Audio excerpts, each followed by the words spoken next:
We can't both talk at once, so I'm going to start off and then hand it over to Rick, and we've deliberately tried to keep our remarks shorter than the 55-page paper that we produce so that we hopefully have time for questions and reactions. We're going to follow pretty much the same structure that we have in the paper itself.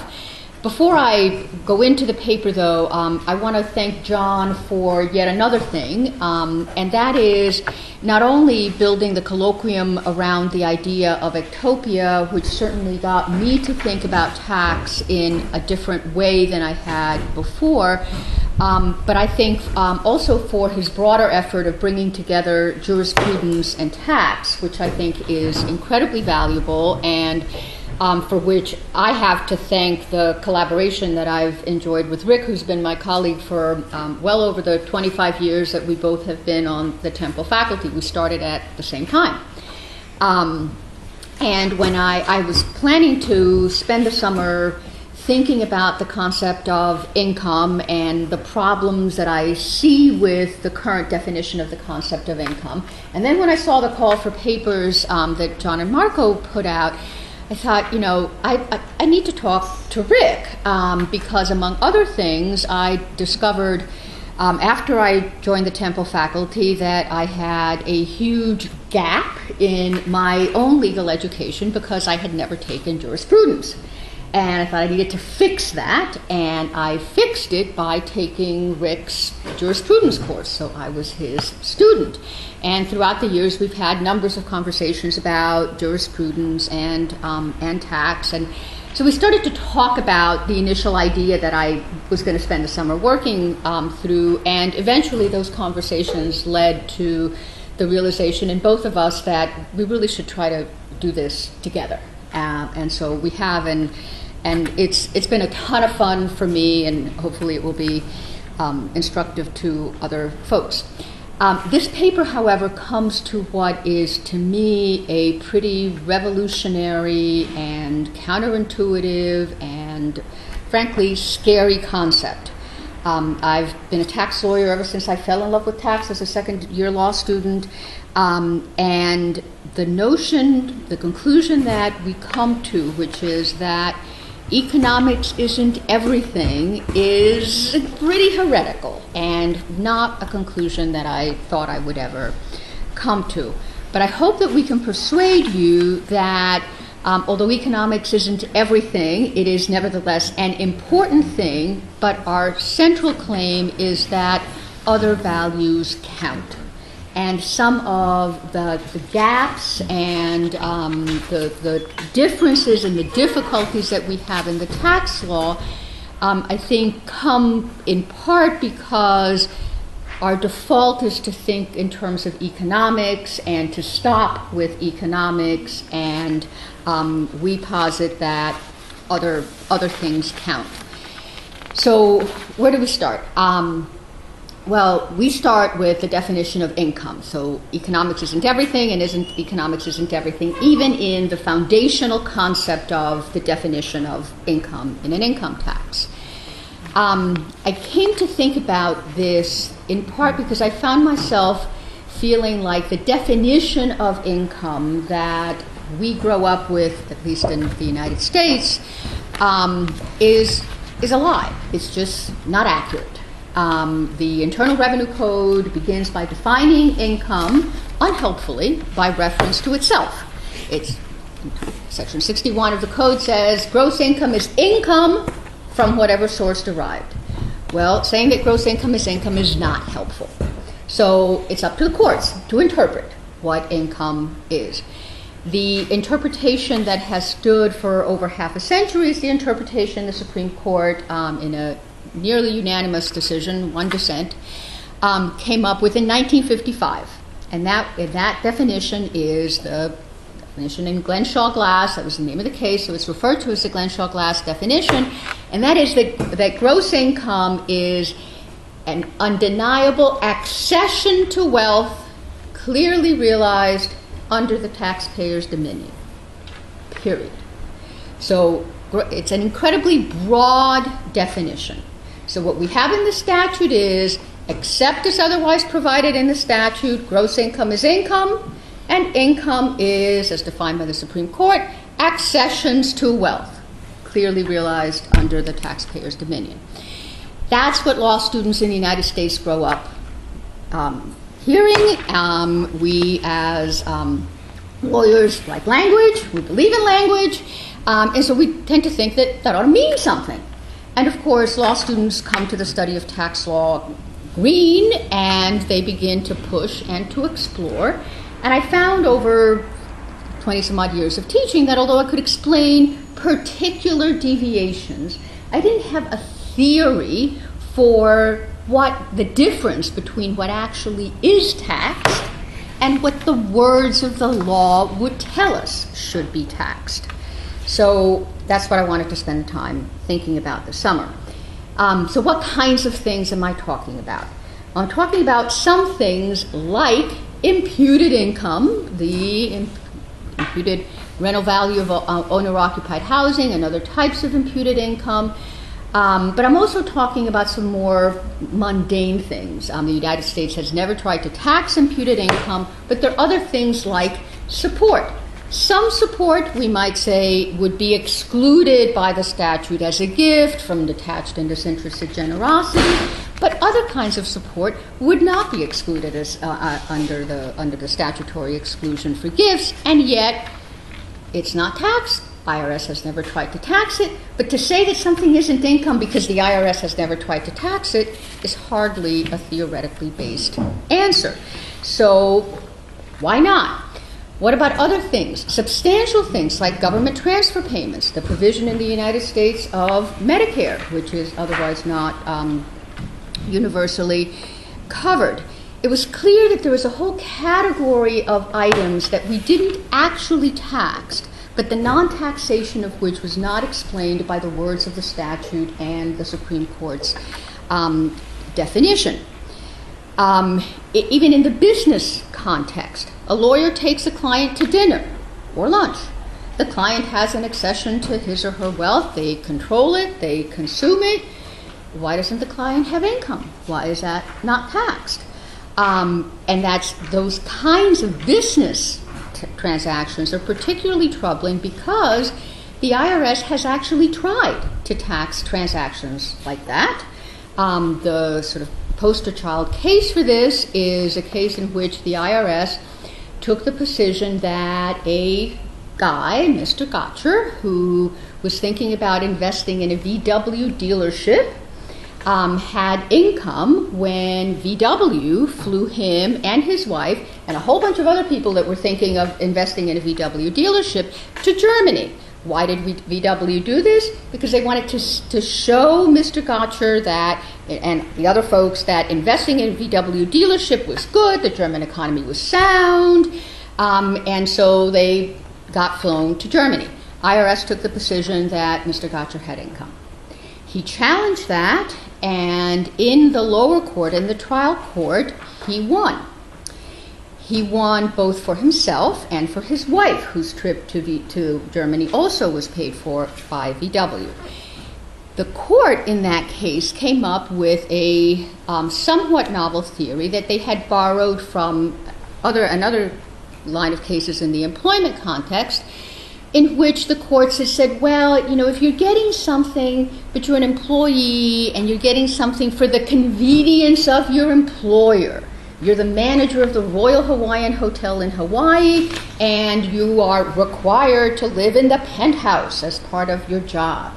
Well, that's something that you're doing for the convenience of your employer, and so we're not going to treat that as income. That doctrine eventually became codified. It's in Section 119 of the Code. It only applies to employer and employees, would clearly not have covered Mr. Gotcher, who was not an employee of VW. But the court borrows from that and says, why is VW doing this? Well, it's doing this because it's good for VW to have Gotcher and his wife go to Germany. It's going to induce them to invest. So the court, on that basis, the district court, the trial court, says no income to Mr. and Mrs. Gotcher. Government appeals, and on appeal, the Federal Court of Appeals says Well, yeah, we buy that theory, but we only buy it with respect to Mr. Gotcher. We don't buy it with respect to Mrs. Gotcher because for her, the trip was a vacation. Well, never mind the sexism implicit in that conclusion, but the theory itself, when you think about it, I submit, just doesn't hold water. There is nothing in the definition of income in Glenshaw Glass or in the statute that makes the motive of the payor relevant at all. And in fact, if you think about it even further, if it's the motive of the payor that's relevant, why does any employer employ an employee? It's because it's good for the employer to employ the employee. So if that is determinative in the definition of income, then, nobody has income. And wouldn't that be great? And that's clearly not the case. There's a theoretical disconnect, it seemed to me. And all of it sort of blew up thanks to the iconic American game of baseball, or at least it blew up in my mind. Baseball in the United States, some of you may know, at least in some quarters, is close to a religion, and it has the status of perhaps soccer in the rest of the world. The United States' conceit over baseball is such that, unlike the rest of the world in soccer, which has a World Cup in which teams from different countries actually play one another, the U.S. has a World Series in baseball, which is only teams in the United States, usually involving the New York Yankees. But a number of years ago, I guess late 90s, there was a big to-do that caused ripples in the tax world because home run records were being broken. And of course, by definition, a home run, you've hit the ball out of the park. People go to games equipped with gloves so that they can catch the record-breaking ball because that ball is valuable. And so a reporter from the New York Times, as the run-up to a potentially record-breaking game was happening, happened to wonder, what if a fan catches the ball and gives it to the player that hit it? Would that have tax consequences? And asked the IRS, somebody from the IRS, who said, of course. Pandemonium erupted. The notion that we could tax somebody who went to a baseball game and got really lucky by catching that ball, that was just not to be believed. The commissioner, the fellow who was commissioner of the IRS at the time that this happened, wrote an autobiography, which he titled Unhappy Returns. And in it, he describes the controversy that erupted and his reaction to it. He was the first non-tax professional commissioner that the IRS had had in a very long time. And his reaction was like the reaction of the public and the reaction of the U.S. Congress, which immediately said, if the IRS is going to tax it, we're going to pass legislation to prevent this. And he managed to dissemble and get his general counsel to find a way around the precise tax issue in that context that just said, no, if somebody catches a baseball, they ought to, get a round of applause and not a tax bill. Issue. Sorry to interrupt. I think the afternoon tea is ready at the moment. Now, What we could do is break at a point that is convenient to you for 15 minutes and then come back. So Well, I can probably get through the rest of what I have in ananother 3 or 4 minutes, and then we can stop and then. Yeah, that's ideal. Okay. Sorry to interrupt, but it sounds ideal. So baseball sort of brought this to the fore, and some academic articles were written. One of the interesting things about this, the baseball example, and the reason we use it, is that the weight of the professional opinion, the tax bar, law professors, was unanimous. You catch a ball, that ball is valuable, You have an accession to your wealth. You have clearly realized that an event has occurred. It's an event that has changed your legal relationship, and it's within your dominion and control. It has to follow, if that's what income is, that you have income. And so professionals were uniformly of the view that the catching person had income. The public was outraged by that. Even the commissioner of the IRS himself was. And so it really presents that, why the disconnect? Where's the disconnect? What I found through my collaboration with Rick is that as tax professionals and tax academics, at least I come to, my reference point is economics. And part of the reason I think that the Glenshaw-Glass definition of income, accessions to wealth clearly realized under the taxpayer's dominion, is so attractive is that it tracks Haig-Simons practically perfectly. Except for realization, the Glenshaw-Glass definition is Haig-Simons, all accessions under the taxpayer's dominion. That fits the core economic values of equity and efficiency, so it's perfect. The problem is, as we came to think, that there are other values. In the baseball situation, I remember Rick asking me, well, why isn't psychic accession? The fan catches the ball, she's happy at that point. She has an accession to her wealth, but it's her psychic wealth. Why isn't that encompassed by Glenshaw-Glass? Good question, because it isn't. Because we don't think about that, we think about economics, and you don't tax, you can't value psychic wealth. But in part that started us thinking other values count. Another value, of course, is, and to us, this came to be encompassed by the notion of administrability.